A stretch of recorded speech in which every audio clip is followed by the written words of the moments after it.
السلام علیکم دوستوں آج ہم اس ویڈیو میں جاننے کی کوشش کریں گے کہ آخر پاکستان ترقی کیوں نہیں کر رہا۔ یہ سوال ہر باعث و شخص کے ذہن میں وقتاً فوقتاً ابھرتا ہے کہ پاکستان اپنی صلاحیت کے مطابق ترقی کیوں نہیں کر سکتا۔ خصوصاً اس بات سے لوگوں کو ایک اذیت سی ہوتی ہے کہ آخر ہم میں کیا خرابی ہے کہ ہم خطے میں بھی شاید سب سے پیچھے رہ گئے ہیں۔ اگرچہ خطے میں پاکستان بھارت کے بعد ایک بڑا ملک ہے، ہماری آبادی 22 کروڑ کے قریب پہنچ گئی ہے، ہمارے پاس ایک مضبوط پروفیشنل آرمی ہے، ہمارے پاس ایٹم بم بھی ہے۔ اس کے علاوہ یہ تو ایک کلیشے سا بن گیا ہے کہ پاکستان میں دریا ہیں، خوبصورت وادیاں ہیں، بلند پہاڑ ہیں، 4 موسم ہیں، لیکن پھر کمی کس چیز کی ہے؟ یہ نہیں کہ پاکستان میں 72 سالوں میں کوئی ترقی نہیں کی۔ روٹین کی ترقی تو ظاہر ہے کہ ہوتی رہتی ہے۔ آج کی دنیا میں تیز رفتاری کا مقابلہ کرنے کا مسئلہ ہوتا ہے، اس لیے ترقی کی دوڑ میں سبھی شامل ہوتے ہیں۔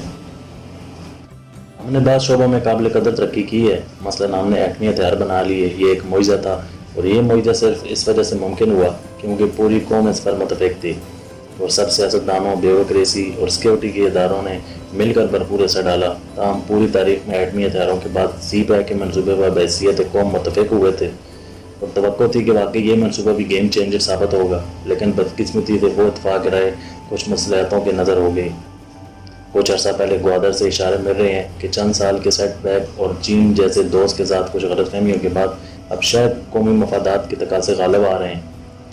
بدقسمتی سے ہمارے قومی مفادات سیاست کی نظر ہوتے رہے ہیں۔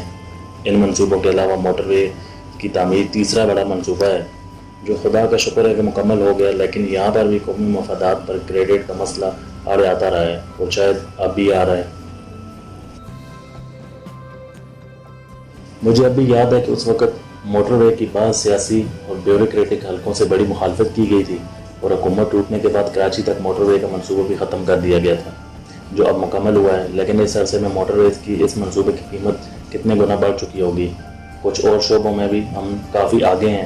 ہم نے نادرا جیسے کامیاب ادارے بھی بنا لیے، پنجاب جیسے بڑے صوبے میں ریونیو ریکارڈ ہم نے کمپیوٹرائزڈ کر لیا، وغیرہ وغیرہ، لیکن ناکامیوں کی فہرست بھی ذرا طویل ہے۔ معیشت کے معاملے میں ہم بڑا عرصہ پڑوسی ممالک سے آگے رہے۔ کئی دفعہ عالمی اداروں نے پاکستان کو دنیا کی بڑی معیشتوں میں شامل ہونے کی پیشن گوئی بھی کی، لیکن پھر ہر دفعہ ایسا ہوا کہ معاشی ترقی کے اس ناموار سفر میں کشکول کا لفظ ہماری پہچان بن گیا، جو پاکستان جیسے بڑے ملک کی شایان نشان نہیں ہے۔ ہماری پسماندگی کی سب سے بڑی وجہ شاید سیاسی عدم استحکام ہے۔ پاکستان ووٹ کے ذریعے وجود میں آیا، اور اسی لیے پاکستان کے بانیوں نے پورے شعور کے ساتھ ہمارے لیے جمہوری نظام ہی تجویز کیا، لیکن افسوس ہم نے اس نظام کو چلنے ہی نہیں دیا۔ 72 سال میں کوئی وزیر اعظم اپنی آئینی مدت پوری نہ کر سکا، کئی دفعہ مارشل لا لگا اور ہر چیز تہس نہس ہو گئی۔ تعمیر کے لیے تو تسلسل کی ضرورت ہوتی ہے شدید۔ وہ عمارت کیسے مکمل ہو سکتی ہے جس کا نقشہ ہی چند سال بعد بدل دیا جائے؟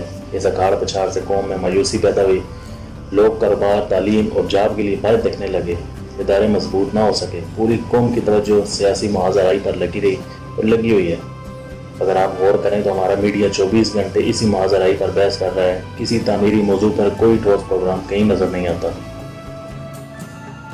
ہر آدمی دوسرے سے پوچھ رہا ہوتا ہے کہ حکومت کتنا عرصہ چلے گی۔ ہم جمہوریت کا صحیح مفہوم سمجھنے سے قاصر ہیں۔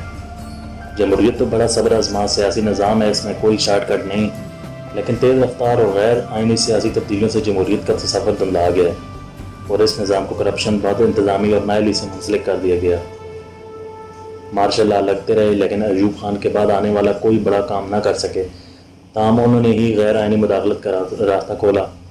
جنرل ضیاء الحق نے ایک اچھا کام کیا کہ ایٹم بم بنوا دیا، لیکن بعد میں برا کام یہ بھی کیا کہ بھٹو کو پھانسی دے دی۔ جنرل یحییٰ خان نے اخلاقیات کا جنازہ نکال دیا اور پھر ملک توڑ دیا۔ جنرل پرویز مشرف کے دور میں سیاسی مخالفوں کے ساتھ غیر انسانی سلوک کیا گیا۔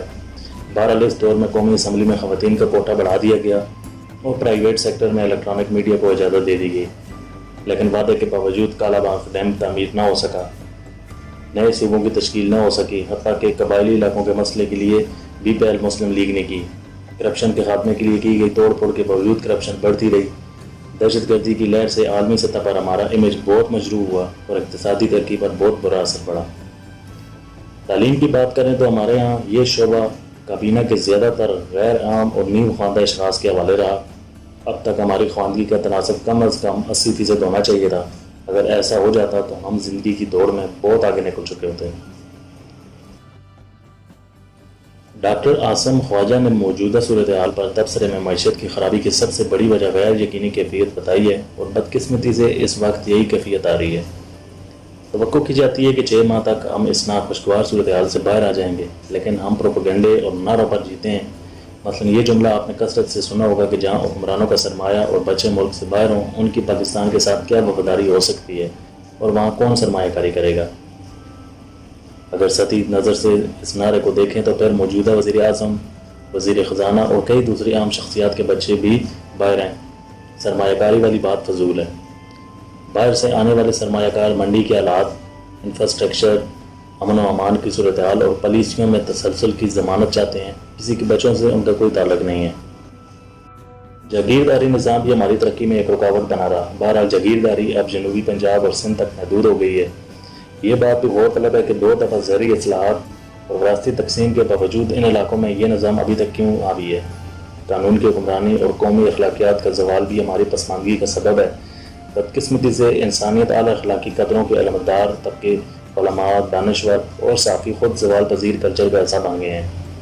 یہ بہت بڑا المیہ ہے۔ افغانستان کے حالات اور ان کے نتیجے میں پیدا ہونے والی دہشت گردی نے بھی ہمارے معاشرے اور اقتصادی ترقی پر بہت مضر اثرات ڈالے ہیں، اور ہماری نااہلی اور ناکامی کا اندازہ اس بات سے لگایا جا سکتا ہے کہ کراچی جیسے بڑے شہر میں کچرے کا ڈسپوزل، ڈینگی کی وبا ہمارے لیے ایک قومی مسئلہ بن گیا ہے۔ اب آگے خود آپ اندازہ لگا لیں کہ ایسے حالات میں ملک کیسے ترقی کرے۔ اللہ حافظ۔